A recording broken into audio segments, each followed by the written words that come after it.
Hey kids, welcome to section 3.1 average monthly expenditures. Today you're going to learn how to compute the average monthly expenditure. Big question for today is, do you think both businesses and individuals should keep track of financial records? Why or why not? I think this is a no-brainer. For an individual, you need to know how much money you have at any one time so that you know how much you can spend. And for a business, you should know if the items that you are selling or the services that you are selling are worthwhile and is making your company money. Otherwise, you could lose money and everything could go away. So, yes, it is super important to keep track of financial records. And that's what this chapter is all about. This chapter is about budgeting. Today is going to be just your monthly day or month to month bills that you're going to be paying.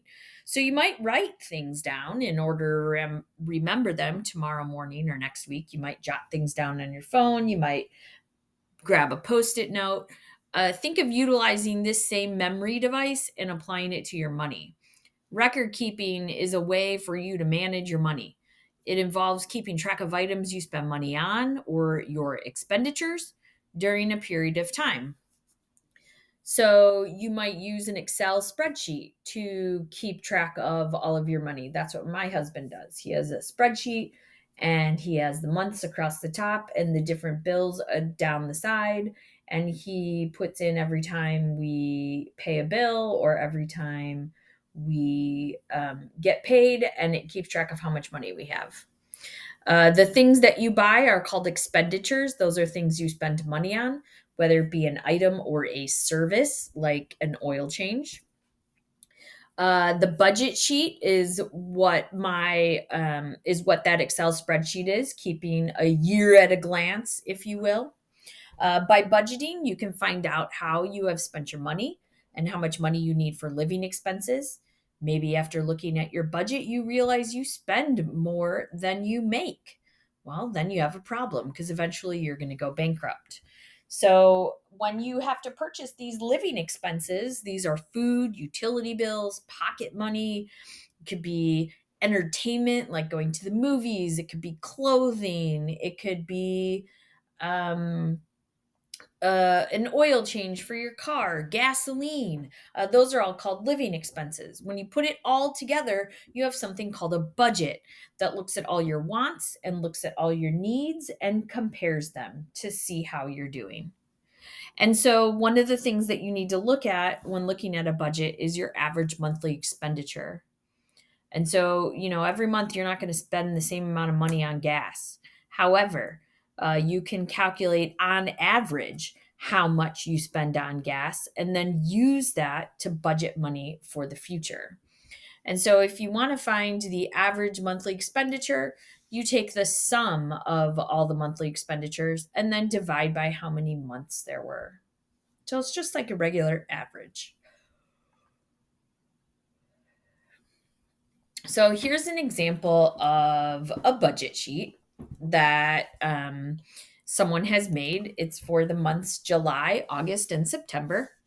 It lists things such as mortgage loan, groceries, electricity, dentist, phone, internet, gasoline, water, sewer, credit cards, baseball game, gift, clothing, car loan, car repair, and then it has totals at the bottom.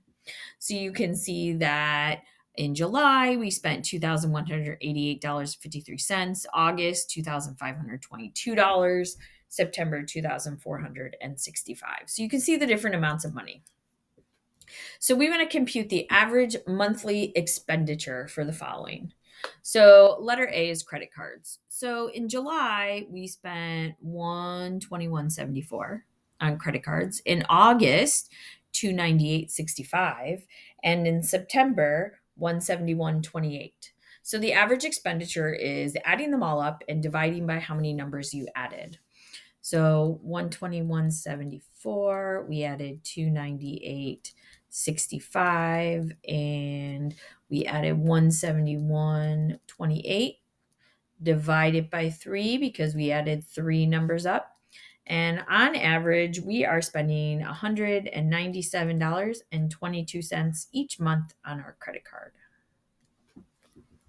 So you can plan for upcoming months or next year, how much money you should set aside for your credit card every month based on what you have been doing. All right, let's get rid of these circles. Groceries. Groceries. In the month of July was 275. In the month of August, it was 319. And in the month of September was 285.92. So to find the average monthly expenditure, we're going to add them all up. 275 plus 319 plus 285.92. And since we added three numbers, we're going to divide by 3.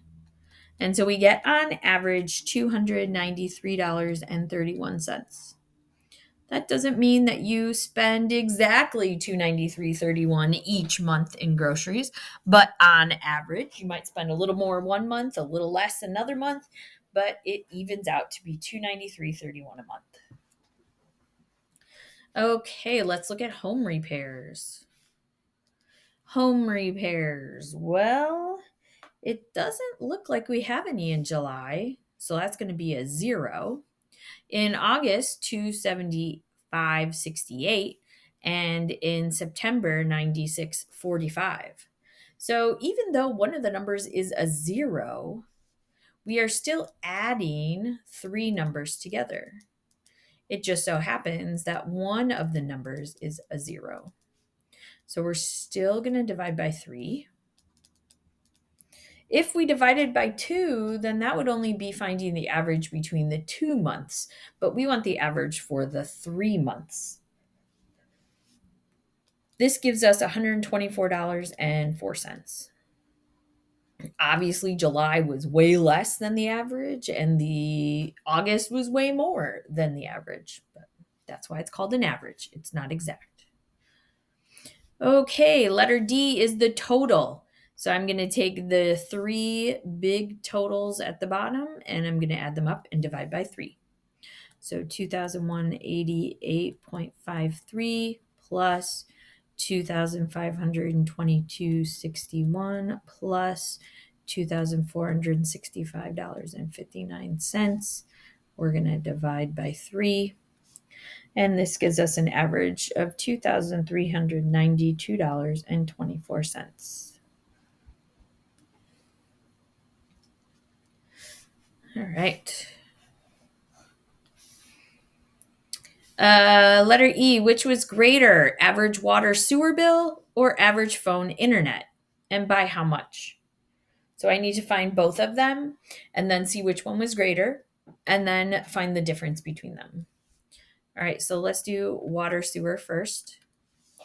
Let's see, water sewer, 41.45, 89.94, and 56.66.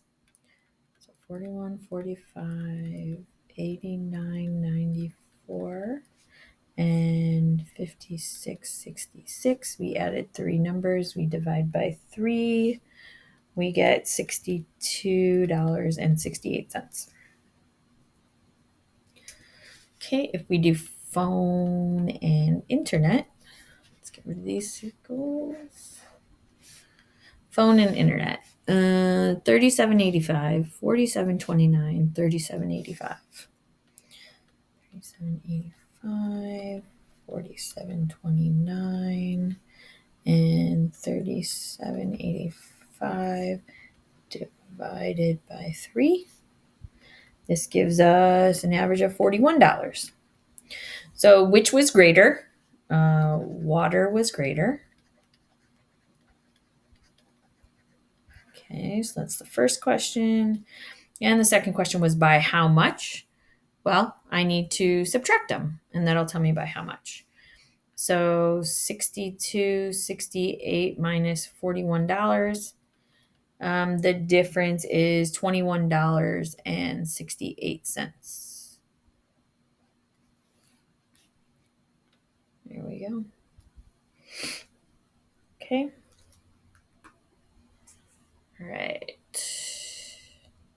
Example number 2, whose average monthly expenditure was highest? Well, I could go through and I could add all 5 months, divide by 5. Then for Bernie, add all 5 months and divide by 5. Then Shane, add all 5 months and divide by 5. Looks like I'm finding the highest and the lowest monthlies. Well, look at Bernie. Bernie's numbers are always smaller than any other numbers that month. So Bernie's January is smaller. Bernie's February is smaller. Bernie's March is smaller. Bernie's April is smaller. Bernie's May is smaller. So I'm pretty sure that Bernie is going to have the lowest.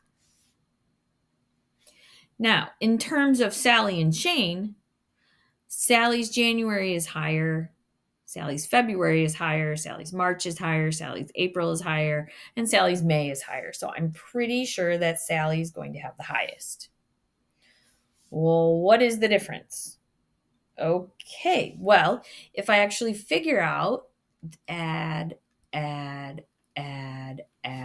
equals, then divide by 5 equals, I'm going to get $1,210.33. If I do Bernie, add equals, then divide by 5 and equals, I get $795.90. So to find the difference, I'm going to take the bigger one, $1,210.33, and subtract the smaller one, $795.90. This is going to give me a difference of $414.43. So you didn't have to do all of them. If you don't read the problem carefully, you might just find all three averages and then answer the questions. But then you're doing one extra thing. So make sure you read the question before you actually do any work. Number 3, Christian Bell has a monthly budget of $1,465. His expenses are as follows. Rent is $725, gas is $155, food is $700, electric $225, entertainment $300. Part A, what is the total of Christian's expenditures? Okay, well, if I total the 725 and the 155 and the 700 and the 225 and the 300, I'm going to get total expenditures of $2,105. So that's how much he's paying in this month. Did he stay within his budget? Well, he only brings in $1,465, but he spent $2,105. So, no, he did not stay within his budget. He was over. So, how much did Christian go over his budget for the month? Well, you can take the amount that he spent, $2,105, subtract the amount he earned, $1,465, and we can see that he went over by $640. That is a lot of money. So be careful. If you're spending more than you're earning, you're probably going to go bankrupt. All right, kids, that's the end of section 3.1. If you have any questions, please let me know. And as always, keep calm and keep trucking.